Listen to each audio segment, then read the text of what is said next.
Hey guys, it's Eric Bigger, and I'm here at Extra for the Bachelorette Breakdown, and I'm here with the special guy, the sweet guy. He's nice, he's genuine. My man, Devin Harris. How you doing, brother? I'm doing good. Man, thanks for joining me today. Thank you for having me. You went home, last week. Yeah. I didn't understand why you went home. I'm do trying you to know why figure you that went out home? too, man. I'm trying to figure that out too. I think ultimately one of the reasons was I just didn't build the relationship quicker. Yeah. I think that it's hard to be vulnerable and, I wasn't going to make a move just because it was something that would look good, right? I wanted that to be something that was genuine. Right. So a lot of the guys, which I didn't know, were like shooting out the gates. I know. And I was like, I didn't know that. But so I think that was a piece is I just didn't move quickly. Yeah. But I'm not mad about that either because genuine relationships don't just, I don't know. I just wanted a different pace, and I think that kind of bit me in the butt a little bit. I thought that before I left, I was really excited because I felt like we were finally like hitting it off well. But I think there's also the aspect of that, Luke P did take up a lot of time in terms of spending time with Hannah, you know what I mean? Because for the last 3 cocktail parties that we've seen, there was no cocktail party. No cocktail. So it's because like of when Luke, you right? don't, so when you don't have that time before, it's really hard to validate that connection or kind of have a conversation about where you guys are at before the roses are passed out. Yeah. So, But do you regret anything? not really. I mean, I think I wish I was able to, I think I showed a lot of myself. Yeah. I just wish that I was able to have more time, I guess. Yes. But that's kind of It's not never really. on your side when you're in that position. Yeah. It's tough. Yeah. So let's talk about last night. We watched the show, of course. Bungee jumping. Yeah. Garrett and Hannah, one-on-one, Yeah. naked. Oh my God. What do you think? Like, how would you react it if you were still on the show and you came, they came back to the place? How would you react? I mean, if I were, my thing is, first of all, it's 2019. Woman could do whatever she wants with her body. You know what I mean? That's so, also, I wouldn't have put myself in that situation.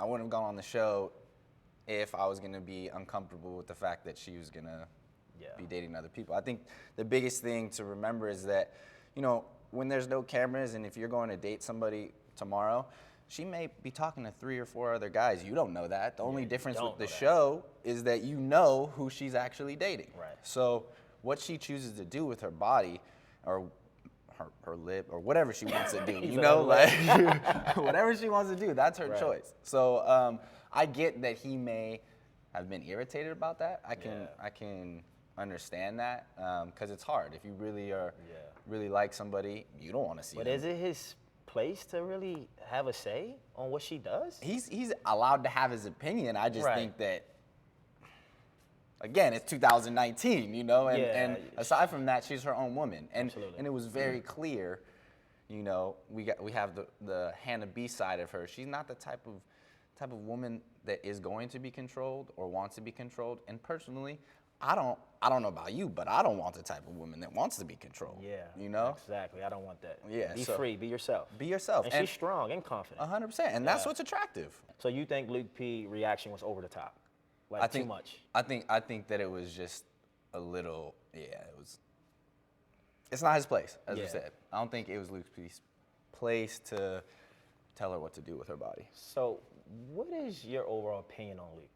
Like, what do you think? Like, is he really a bad guy? Is he just waiting for the cameras to be on him to kind of show up and show out? Like, what's his angle? What's his intentions? Like, from my perspective, I feel like he loves drama or he works better in chaos. I don't know. You know him, I don't. I think that, it's different also watching him on the show and then having the experience with him. I think that in the experience, I am kind of like, okay, I can understand this. He's not a bad guy. He just has things to work on. Yeah. Watching him, I'm like, dude, what are you doing? What are you, like, why? And then it seems like a lot of the time he's backpedaling. So you're trying to wonder, like, are you just kind of running game right now? Or are you like, what are you doing? I think also a big piece is that he is trying to put out this perfect kind of image, persona, a little bit of a facade maybe, but at the end of the day, you know, I get why he's doing that because he wants to look the best for her.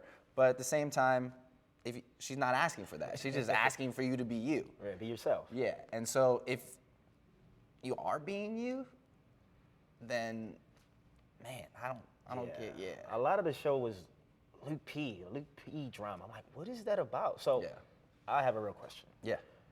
Not saying other questions wasn't real, No, but do you believe, being on the show, being around all the guys, do you really believe that Hannah is really into Luke P? And that's why he stays no matter what? Because when he came back from the 101 and didn't have a rose, you know, that was episode different. You went home, I didn't understand, like, okay, maybe she's really into this guy and she can't control it. Maybe it's a physical thing or emotional thing. What are your thoughts? I think that there is that. I think that the relationship that they have is somewhat of it's a very high school relationship. It's not like an adult relationship, you know? And so if we're thinking about the times that we've been in a relationship in high school, it's like you are very up and down. You know, you don't know whether you want to be in it. You don't know if you want to be in it because it's enticing or because, and now being an adult, I'm like, I wouldn't even deal with the stuff that I dealt with in high school. Back and forth. You know? Yeah. So I think it's that kind of dynamic. I think that she's trying to figure it out, but she's also in between a lot of different over things, it. I think that for me, I'm like, look, I get it if it was just you and him and you guys were dating, but you have a lot of other good options as well. I mean, you were perfect. You know? I mean, you know, but ladies, single ladies, Devin Harris is here. So just to let you know, he's available. You know. He's not lying. He's not lying. Let's talk about the group date last night. I thought it was good. It didn't seem like there was any drama. Hannah was happy. It was cool. Yeah, she was. You know, they were having a good time, which is what it's about. Like that's what should be happening. So, yeah, I thought that part was interesting. I thought afterwards. Yeah. So Tyler C. and Hannah, they had a very intense moment last night. I was like, Pete too. Pete and them, This is different. What did you think about that? I feel like that's a vibe between those two. I think that things are definitely heating up. Heating up. Clear. So, I mean, I think that you're starting to see a lot more of the physical aspects and the connection. I think that for me, what was interesting that Hannah said on her date with Pete, which was also steamy. Yeah. Was by the way, that guy is cool and smooth. Pete's the man. If he doesn't win, I mean, Bachelor, it's like he has it. Like, Pete, you the man. I don't know you, brother. You got it, brother. You're the man. Pete's the man. Apollo Pete, flying. Yeah, you're flying high right now. But yeah, he's so I think it was cool.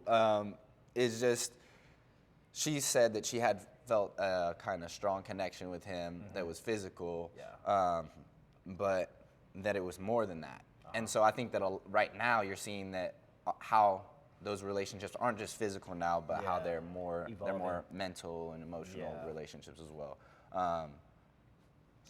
And Jed, this guy. Man, Jed.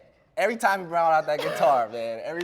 He can do it. He kills it. What's your impressions on Jed? Or you know him? Like, he seemed like a cool, solid. Jed is a stand-up guy. Yeah. You know, I know there's been a lot of stuff going on. Yeah. With he Jed ghosted right someone. Now. What's that all about? Is that someone want clickbait or they want some attention or? I think that, in my opinion, you know, I think that he did the right thing, and I don't think he ghosted her because from what I've heard, and you know her interview, she had mentioned that he told her about the experience and what he was going to go chase this. Yes. So I think that's the biggest thing for me. If I were dating somebody or talking to somebody before, and I wanted to go chase love in this way and wanted to do something different, and that's my choice. then my responsibility is to do the right thing by her and tell her, hey, I'm gonna, and he did that. So he's clear, he's good. I think that he was genuine in the way that he went to pursue another, woman. Who do you think will end up, I won't even say the one, final two. Who do you think?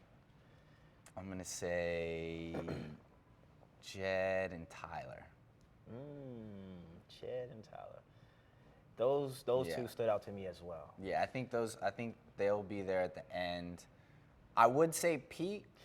Yeah, Pete. But he's like the silent assassin. He's the silent assassin. Yeah. It reminds me of myself when I was there. Like, of yourself. Like, because you don't really know. Then you know who's the silent assassin is Connor. Connor is the one that is real silent. Like, I'll tell you. Mixed up with Tyler sometimes. Yeah. The first night, like I told you guys, we're shooting out the gate. Tyler was quiet the whole entire time. Like, we didn't know anything about And then I watched the show and I was like, what? Yeah. That's how Brian was from our season. He won. Yeah. Like, literally, we're like, Brian, wow. That's what he was, yeah. He was on it. Because, when you're in the house or you're on the road, you don't really see what goes on the dates. No. So. And you're like, when you're with the guys, like, everybody's has their kind of personality. Yeah. There's a different person. And Connor was just kind of that quiet personality. Also, when we were in Rhode Island, we were playing rugby. There was, I guess I heard from the other guys that were on his team. Yeah. He was just super like into the game, like, we're gonna get it. Oh, really? And that was the first time his personality came out. So it was just, it's that dynamic. It's funny watching, you know, different. So we didn't see too much of you this year on the show, but are there moments that you wish they would have showed and people could, 100%. Yeah. Yeah, I wish that first night I kind of did this thing, because it was important to tell her about me. Yeah. And my grandfather is a huge, huge piece of my life. Okay. And so first night, I was telling her about this experience with my grandfather where when I was younger, I used to stay up till like 2 in the morning watching Texan Westerns or whatever with him, eating ice cream. And so every time I went to my grandfather's house, I ate ice cream. What's your favorite ice cream? I would say my favorite ice cream is probably just simple, like chocolate, vanilla. But if we're talking Ben and Jerry's. Ben and Jerry's. Ben and Jerry's, got one the right brownie there. one. Yeah. The brownie one. Okay. But so first night I pulled out this whole, so my grandfather recently passed away. And I was like, when I retire, I want to create a ice cream parlor named Compton's in his honor because of all the memories I have about that. So what I did is I created essentially like a little ice cream parlor for her with all these little different names like Hannah Banana and Men Tell All is coming up. Yeah. You guys are going to be filming soon. Any thoughts, any questions you have for Hannah that you might propose? You don't have to tell us, but what's like your intentions going in? What do you want? Are you looking forward to seeing the guys? How do you feel if Luke P is there? Like, what's your overall, I'm really looking forward to all of it, just seeing the guys, seeing Hannah, being able to ask, her, probably what I would really want to ask is just, what was it that ultimately made you, decide otherwise? And do you believe that if Luke P, hadn't taken up so much time, that relationship would have developed further? Good conversation. So aside from that, I don't really have too many questions. I'm sure there's going to be some things that come up. It's Men Tell All. It always gets a little rowdy. Bachelor in Paradise is this summer. Will you be on? I don't know. Maybe not. Maybe I not. mean, I would love to see you on, man. I feel like you deserve a second chance at love, redemption. I'm all about, taking a shot at love again. Cam, I would assume, would be there because there was that drama. Yeah. He created that ABC dynamic. But, personally, I believe always be classy, not always be Cam. Yeah, you got something in your bio. Yeah. Be sure. What is that phrase you use? Be classy, don't be trashy. Yeah, well, my ABC was always be classy. Oh, that's nice. Yeah, but I think that the thing in my bio is just talking about like chivalry exists. It's not dead. Okay. It's important to be that way. So you open the door for your lady when she gets in the car. You pull the chair underneath. Hold the umbrella. Walking on the sidewalk, she's on the inside. The correct side. Oh, so I need some help. What's up? When a woman's walking up the stairs, you're behind her, right? Yes. What about walking down the stairs? You guide her in front of her. So, oh, see, I didn't have that. Gotcha. Maybe you should make a cheat code for that, for guys. Cheat code. Just one last thing before we leave. Yeah. Can you give people some advice on love? What's your idea of, like, just some advice? Like what? Like just going about love, finding love. What do you think the best thing I think for that anybody? Yeah. So I think that ultimately love is like skydiving, right? And I think that what I mean by that is you're going up in a plane, right? Yeah. And 30,000 feet, you're terrified, door opens, and you're like, why did I get in this plane? And at that point, you don't really have a choice. You got to either jump or you got to pass up on the opportunity. I think that every single time that door opens, you take a jump. And you don't just jump. think about it. Just jump. Because you never know. Jump. You never know what that opportunity is going to be like, or you know, what the experience will be. Man, you gotta write a book. You gotta write a book. Well, look, nice having you on today. Thanks, sir. Devin, you the man. Thank you. Continue again, man. Thanks. Appreciate it. Want more extra? Hit the subscribe button and the bell and never miss a video.